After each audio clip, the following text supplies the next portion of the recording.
Welcome to my review of the seventh Transformers movie. I can't believe we're at 7 movies here, not including the 1986 classic, which is unquestionably the best Transformers movie ever, and it may never be topped, of course.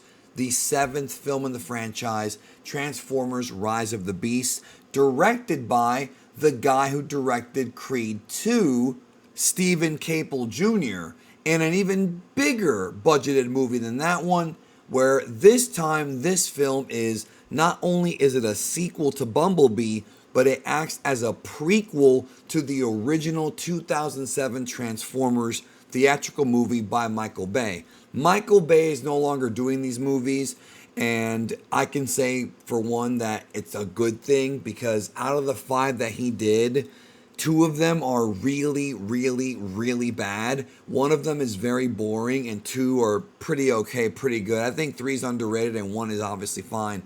But when he left, Bumblebee was refreshing. Took place in the 80s. This one is a prequel to Transformers 1, and it takes place in the early 90s. And trust me, if you grew up in the early 90s, or if you were a kid, you're going to tell this takes place in the early 90s. And you know what else took place in the early 90s? A show called Beast Wars. When Transformers ended in the 80s, it was sort of, I don't want to say rebooted, but a new Transformers show came out called Beast Wars, followed by Beast Machines. This was a super duper popular show when I was a kid. People loved the show, they loved the toys, and to a lot of kids that kind of missed the early Transformers hype of the 80s, those kids really gravitated towards Beast Wars. I had seen Beast Wars when I was a kid, but I still preferred the older show, even though most of the episodes aired of the older show way before my time. I still like the reruns and I still like the old sort of style. The 3D sort of early 90s reboot-ish style for shows, it wasn't for me.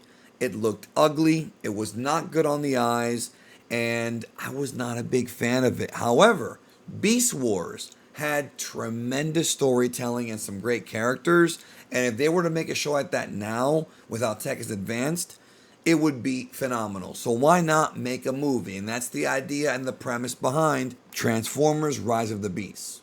This is my non-spoiler review for the film. I will be doing a spoiler-filled review as well here on the World of Geekdom channel, so look forward to that if you've seen the movie. This is only for those who have not seen the film yet, but who are curious about my thoughts on it overall, and if I think you should go see it. So when it comes to the main characters, one of the problems with these movies is that they've been criticized for focusing too much on the humans and less on the Transformers. But once in a while, you'll get some interesting characters. Now, in the past, we've had Shia LaBeouf, we've had Mark Wahlberg for a couple of them. In this movie, we have Anthony Ramos playing Noah Diaz, who's from Brooklyn, and he's basically trying to support his family, and he gets involved in this crazy interstellar war between the Transformers. And not only do we have the Autobots, but we have, of course, if you know Beast Wars, you know we've got the Maximals now involved as well. If you're going into this movie expecting all of the characters from Beast Wars to be here, you're not going to get them all. You got a few of them, but one of the things that we are getting here, which I thought was refreshing, is you do see Optimus Prime and Optimus Primal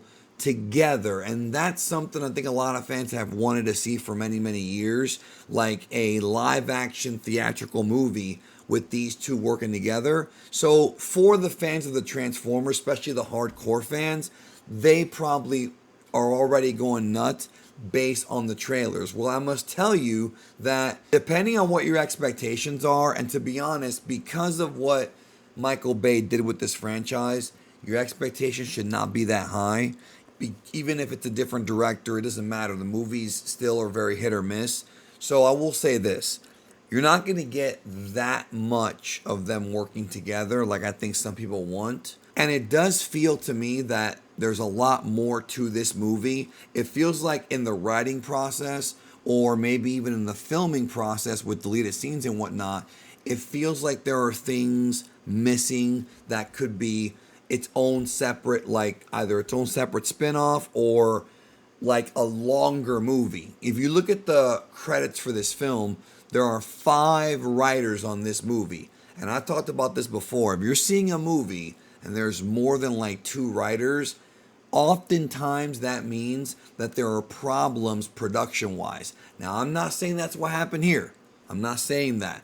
But a lot of times you will notice that movies that have that many writers can be a mess. Although sometimes what ends up happening is it's just 1 or 2 writers writing a script, and then others come in and make small changes.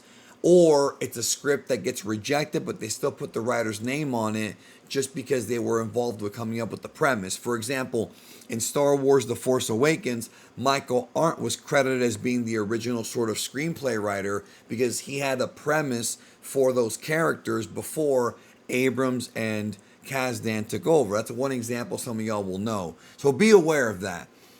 Be aware that it does feel like they could have done more with these 2 teaming up. Now, going back to the humans, good news, bad news here. The bad news is obviously they focus on the humans. They want to tell a story that can relate to humans who are watching the movie. I get it. I don't think it's necessary. I think that they misunderstand. Transformers fans don't care that much about humans, and the original show really didn't use them that much. I can only remember a few humans in those shows. But the good news is that Anthony Ramos as Noah is a likable character. He's rounded out, of course, by Dominique Fishback as Elena. He's also being joined by Dean Scott Vasquez as his younger brother. And these characters, to me, maybe it's because they're Hispanic from Brooklyn, but like I said, they are likable. And I think Anthony Ramos he actually really did try really hard. Like, these actors, even though they're in obviously a Transformers movie, which is never really praised for its great acting, these people did the best they could, and you can tell they were trying.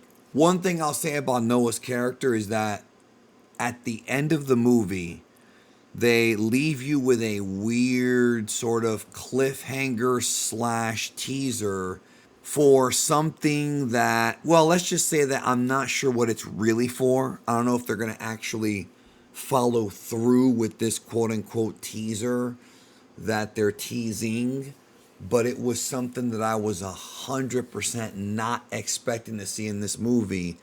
But now I think because they put it in, a lot of people are going to be expecting something, and they're going to have their own idea about what to expect, and they may not ever get it. I'm going to go more into this probably in the spoiler review, because that was something that left me, I guess, excited, but not that excited, only because I don't know what they're going to do with it.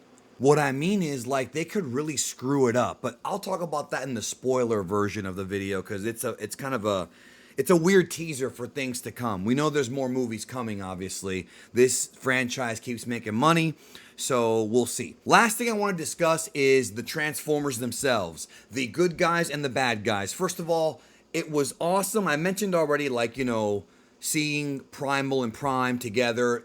Do I wish they had more screen time? I do. I mean, the movie's only about 2 hours and 10 minutes or so, a little bit less than that. So it's not like a big 3-hour, bloated film, but it felt good. And the best part about this movie, man, is much like Bumblebee, you could actually see the damn fights. The first 3 Transformers movies, Jesus Christ. There's so much going on. Michael Bay, and maybe it's the effects of the time, it's such a mess whenever, and you can't even see anything. Like, you can't see nothing, man. Like, there's so much. Like, I've had to watch those movies again on Blu-ray and, like, rewind them to actually focus on what moves are being hit. In this movie, you can see the punches, the kicks, the blasts, the axes, the swords. You can actually see the combat. You can see it, and that makes me very happy. Also, great villains. Peter Dinklage plays the main villain of this movie, which is Scourge, and he is a menace, yo. Like, I love what he does in the first act. I'll get into that in the spoiler review. And over on the good side, we've got some familiar faces like Optimus Prime, of course, RC, Primal, Cheetor, a few other Maximals. You've got Bumblebee, obviously. He's like sort of the glue that holds the story together. And the one surprising addition that I really, really enjoyed was Mirage. Mirage in this movie is what Bumblebee was in the first Transformers. He's kind of that connect between the main character, the main human, Noah, and the Transformers conflict. You know what I mean? I don't want to talk about the plot too much, but I'll just say that it's sort of similar to the other Transformers movies in that both sides are looking for an artifact. And, it's been done before, but this movie executed it better. Stephen Caple is such a good filmmaker when it comes to putting together great action scenes, great fights. The last battle in this movie, the movie's not anywhere near as long as the Michael Bay ones, and yet the final battle felt long, felt epic. It felt awesome. Like, it was a pleasure. Do I want more from the Maximals? Yes, I do, and I hope we see them again in the future movie. Obviously, this was just the beginning, so I'm not too mad at it. Like I mentioned, some of y'all Beast Wars fans might not get, like, this in the entire thing you want of Beast Wars, but that's okay because they've already announced at least 2 more movies, so they can always tie everything back. But one thing I will tell you is you may leave the movie theater scratching your head because there are some things that happen here that I don't know if they're going to be retconning the last 2 Transformers, meaning 4 and 5, the last night, and whatever the hell 4 was called. The one with the Grimlock. I forget. I don't even remember what it's called. I only seen that movie once, yo. I never want to see it again. But, or they could still have time to tie everything in because this takes place in 94 and Transformers '07 takes place in '07, if I remember right. So there you go. Anyways, this is the best Transformers movie that I've seen yet. Bumblebee probably had a little bit more heart, but this one had tons of heart. This is my new favorite Transformers movie, and that's not saying much because, the other ones were, some were fun, the first one, the third one, some were not so fun. This one really brought together the fun with the good story. It did have a fun story, simple story, so you can bring kids to this movie and not have to worry about being confused. I liked it, I enjoyed it. My favorite Transformers movie, not including the 86 one. Not including the 86 one. So, one more thing before I go. The music. I love East Coast hip hop. I love East Coast hip hop. I love 90s East Coast hip hop.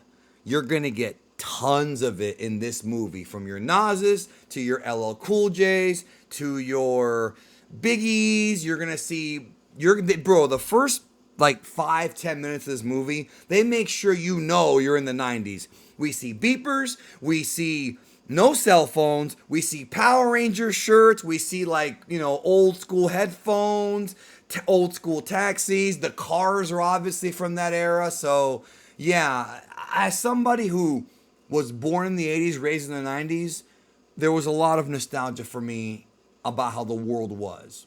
Anyways, y'all, take care. Those are my thoughts. I'll see you in the spoiler review coming up very soon.